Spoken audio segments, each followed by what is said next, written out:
Quelques jours après sa prière, Julia reprend le livre « Maintenant ça suffit, il faut que ça change ». Elle décide cette fois de ne pas seulement le lire, mais de l'utiliser comme un manuel pour bâtir une stratégie de victoire. Le livre explique que Dieu ne change pas seulement les émotions, mais aussi la manière de penser, de planifier, d'agir. Julia comprend qu'un gagnant ne se contente pas de croire, il organise sa vie en accord avec ce qu'il croit. Elle lit un passage où l'auteur insiste, « Si tu veux une vie différente, tu dois fixer des objectifs clairs, alignés avec la volonté de Dieu, puis marcher vers eux avec diligence. » Ça la confronte, jusqu'ici, elle n'avait jamais vraiment écrit ce qu'elle voulait. Julia prend un cahier neuf. En haut de la page, elle écrit « À quoi ressemble ma vie gagnante dans 3 ans ?» Au début, rien ne vient, puis les mots commencent à sortir. Paix, impact, projet, stabilité financière, service pour les autres. En tournant la page, elle transforme ses rêves en objectifs concrets, se former dans son domaine, sortir de son poste actuel, aider sa famille, servir davantage à l'Église. Elle comprend que la stratégie du gagnant commence par une vision écrite, pas juste dans la tête.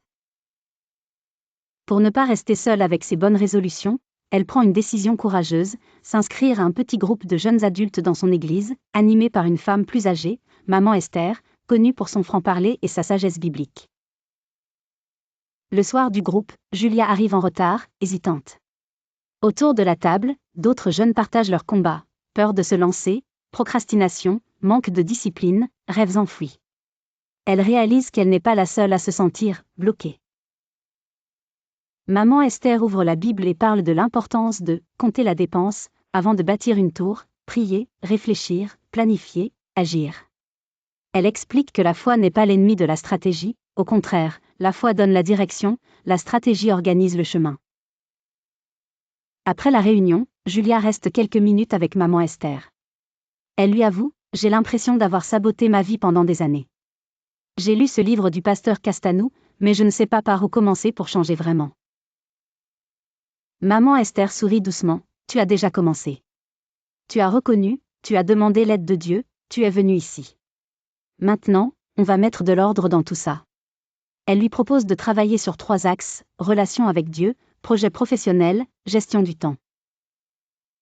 De retour chez elle, Julia ouvre le livre de Castanou et surligne tout ce qui parle de prison intérieure, de paresse, de peur, de rejet. Elle se rend compte que ces prisons ne tombent pas juste par les émotions, mais par des décisions répétées et des actes concrets. Elle décide de commencer par une mini-stratégie de 30 jours, se lever 30 minutes plus tôt pour prier et lire, écrire chaque jour une petite action vers sa vision, et noter ce que le livre lui révèle sur elle-même.